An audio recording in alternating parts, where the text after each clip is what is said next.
한국에 책임 물으려던 폴 정부, 대반전. 폴란드, FA50 계약 전면 취소 선언. FA50 폴 파일럿 폭로. 충격적 인터뷰. 우리 손으로 만든 국산 전투기 FA50이 2017년 반군과 전쟁 중인 필리핀에서 맹활했습니다. 필리핀에 12대 수출되니 T-50이 무장형인 FA50 하위급 주력 전투기로 자리를 잡았습니다. 우리나라에서는 F-35 알파나 F-15K 같은 고성능 전투기는 공군 전력의 핵심인 하위급으로 KF-16과 F-4, F-5 등은 물량을 앞세운 로우급으로 관리합니다.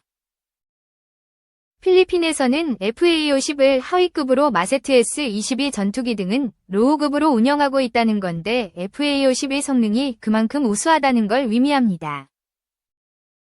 실제로 FA-50이 필리핀 공군에서 하위급 주력으로 자리를 잡은 건 이슬람 극단주의자 반군을 격퇴하는 마라비 전투에서도 활약한 덕분입니다.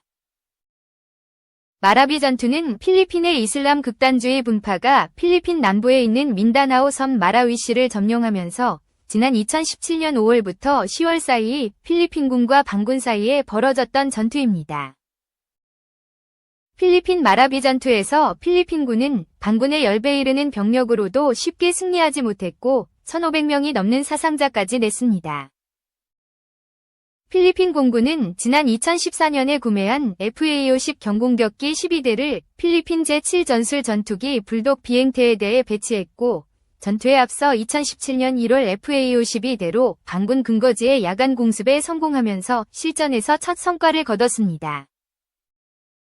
이후 필리핀 육군이 고전하던 2017년 6월부터 FA-50은 70여 차례의 반군의 거점을 정밀 폭격하면서 필리핀군의 지상전 승리를 견인했습니다. 당시 마라위 전투를 지배하던 필리핀 지상군 사령관이 FA-50을 전장의 게임 체인저라고 평가할 정도였습니다.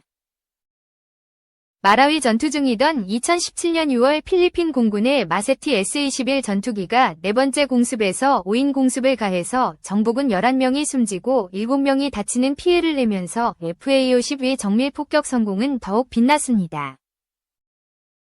카이는 쥐야간 표적 식별 장비인 스나이퍼 포드를 장착하고 레이 유도 폭탄 운용 능력과 임무 시간과 작전 반경이 대폭 늘어난 FA-50을 필리핀에 제안한 상태입니다. 우리 공군 블랙이글스 T-50B와 필리핀 공군의 FA-50이 필리핀 공군 창군 75주년을 기념해서 함께 편대 비행을 진행할 정도로 FA-50 도입 이후에 남북 간 방산 교류는 매우 활발해졌습니다. 필리핀 공군은 8대의 신규 훈련기 도입 사업도 진행 중인데 카이에서 만든 FA-50 성능에 만족한 만큼 카이의 KT-1 훈련기 도입을 검토하고 있다고 합니다. 여기서 멈추지 않고 필리핀 공군은 앞으로 KF-21 보람에도 도입하겠다는 의사를 밝힌 상태인데요. 이처럼 T-50 계열 FA-50 경공격기가 필리핀 실전에서 실력을 증명한 이후에 동남아에서 잇따라 재구매가 이루어지고 있습니다. 다만이 중동이나 동남아에서 전공격기 FA-50을 바로도 그러면 복잡한 이웃 국가들과의 외교관계나 국내 정치 사정 때문에 시끄러워질 수 있습니다. 실제로 필리핀에서 FA-50을 도입하자 중국이 반발하기도 했죠.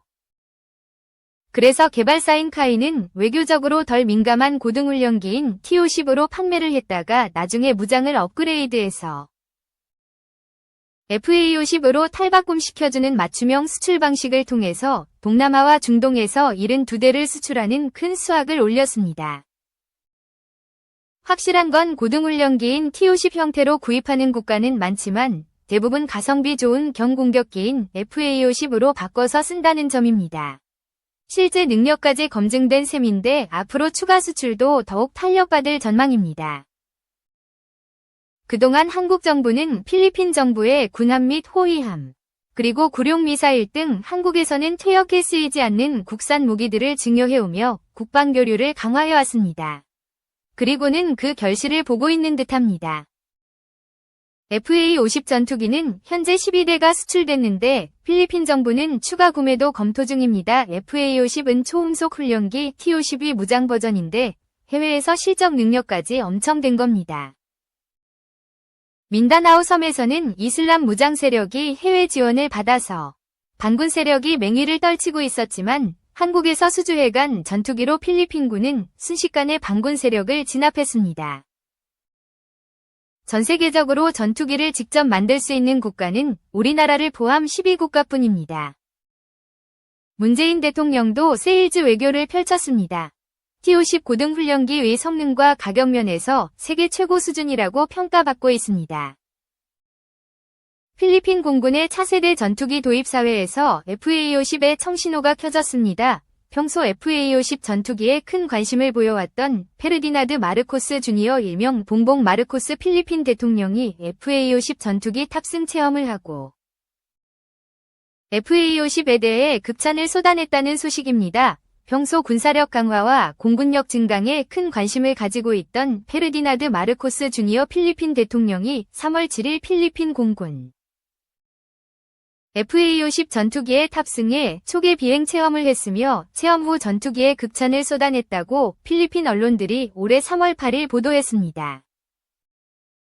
마르코스 대통령은 7일 클라크 공군기지를 찾아 이곳에서 FA-50 전투기를 시찰하고 제7 전술 전투기 비행대 소속의 FA-50 전투기 후방석에 탑승해 비행 체험을 가졌습니다.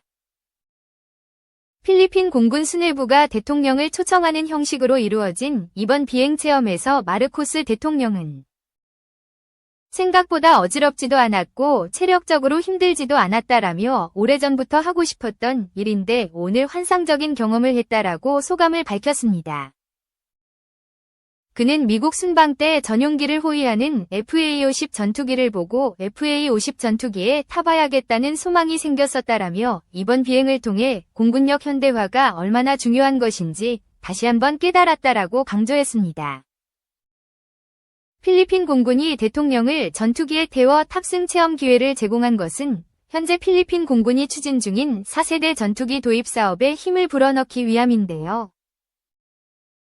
현재 필리핀은 미국산 F-16 블록 72 전투기를 가장 원하지만 예산과 납기 지연 문제로 FA-50 블락 20 모델을 유심히 지켜보고 있습니다. 필리핀은 폴란드에 이어 말레이시아가 FA-50 블락 20 모델을 도입하기로 결정하면서 해당 모델의 획득 가격과 유지 비용이 내려갈 수 있다는 점. 이미 필리핀 공군에 12대의 FA-50이 전략화되어 있다는 점증을 고려해 FA-50 추가 도입 형태로 플러스 20 버전 도입을 검토하고 있는 것으로 전해졌습니다. 필리핀 공군은 지난 2016년 영공 방어를 위해 최소 36대의 FA-50이 추가로 도입되어야 한다고 대통령에게 건의했지만 두테르테 대통령에 의해 묵살되었던 경험이 있는데요. 전투기를 직접 타보고 환상적인 경험을 했다며 FM-50에 극찬을 쏟아낸 마르코스 대통령이 공군의 전투기 추가 도입 요청에 어떻게 화답할지 기대가 모아지고 있습니다. 2. 이스라엘은 스텔스 F-35와 다층 방어망, 공중전에서 결판날 양국 전력. 이란이 1일 이스라엘에 대규모 미사일 공격을 가하면서 중동의 두 군사 강국 이스라엘과 이란이 직접 무력 충돌하는 상황으로 확대될지 초미의 관심이다. 이스라엘과 이란 간 충돌 가능성이 높아지면서 양측의 군사력 차이에 대한 관심이 높아지고 있다. 이란이 이스라엘에 비해 인구는 많고 국토 면적은 넓지만 핵까지 보유한 이스라엘의 군사력은 이란에 밀리지 않는다는 평가가 많다. 영국 국제전략문제연구소에 따르면 2022에서 2023년 기준 이란의 국방 예산은 약 74억 달러, 약 9조 7,600억 원, 인 반면 이스라엘은 약 190억 달러, 약 25조 원으로 2.5배가 넘는다. 국내 총생산 대비 국방비 지출도 이스라엘이 이란의 2배였다. IISS의 조사에 따르면 이스라엘과 이란이 보유한 전투기는 340대와 320대로 비슷하지만 성능에서는 큰 차이가 있다고 BBC 방송은 보도했다. 이스라엘은 장거리 공격이 가능한 F-15, 첨단 스텔스 전투기 F-35, 고속공격 헬기 등이 있다. 반면 이란의 F-4, F-5, F-14 등은 제작 연도가 1960년대까지 올라간다. F-14는 1986년 영화 탑건에 등장해 유명해진 모델이다. 구형 전투기는 부품 조달이 어려워 실제 비행할 수 있는 비행기가 몇 대인지 미지수라고 BBC는 전했다. 지난 5월 에브라힘 라이시 이란 대통령이 탄 헬기가 산악지대에 추락해 숨진 것에 대해 이란 당국은 기상 악화를 주요 요인으로 꼽았으나 낙후한 기종에다 정비가 제대로 되지 않은 것도 이유로 지목됐다. 사고 헬기 벨-212는 미국 벨 헬리콥터가 제작한 것으로 1968년 초도 비행을 한 기종이다. 이스라엘은 이란에서 약 2100km 정도 떨어져 있다. 이스라엘과 이란이 전면전을 벌인다 해도 이란이 지상군을 보내기는 쉽지 않다. 시리아, 요르단 등 타국을 거쳐 장거리를 이동하거나 수송기나 선박으로 이스라엘에 접근하는 것 모두 만만치 않다. 결국 항공기나 미사일, 드론 등 항공전이 될 가능성이 높다. 지난 4월과 1일처럼 드론과 미사일 발사를 통한 공격이 이란의 주요 선택지가 될 가능성이 있다. 이스라엘은 다층 방어 방공 시스템을 갖추고 있다. 아이언돔은 요격거리와 고도가 70km와 10km. 다비드의 돌팔매는 300km와 15km다. 에로우 시스템은 방어거리가 최대 2400km, 최고 고도 100km다. 이란의 미사일 요격에는 미국 등 서방 국가들도 가담하고 있다. 이란은 자체적으로 장단거리 및 크루즈 미사일을 개발해 수출까지 하고 있을 정도로 미사일 전력이 막강하다. 샤하브 가브리엘 델릴라 등 다양한 기종이 있으나 정확한 몇 기를 보유했는지는 알려지지 않았다. 이란은 러시아의 지원 의혹이 제기된 샤하브 시리즈와 세질, 카디르 등 3,000여 기가 있는 것으로 알려졌다. 이란은 러시아에 제공한 샤헤드 시리즈 등 다량의 무인기를 보유하고 있으나 장거리 비행을 위해서는 탑재하는 폭탄의 주로 파괴력이 떨어진다. 4월 공격 때처럼 이스라엘까지 도착해도 5층 혹은 7층까지 펼쳐진다는 방공방에 막힐 수 있다. 이스라엘과 이란이 맞붙는 경우 또 다른 주요 변수는 양국의 사이버전 능력 그리고 이스라엘의 핵무기도 있다. 이란의 핵개발 의혹은 꾸준히 제기되고 있으나 아직 핵무기는 없다는 관측이 우세하다.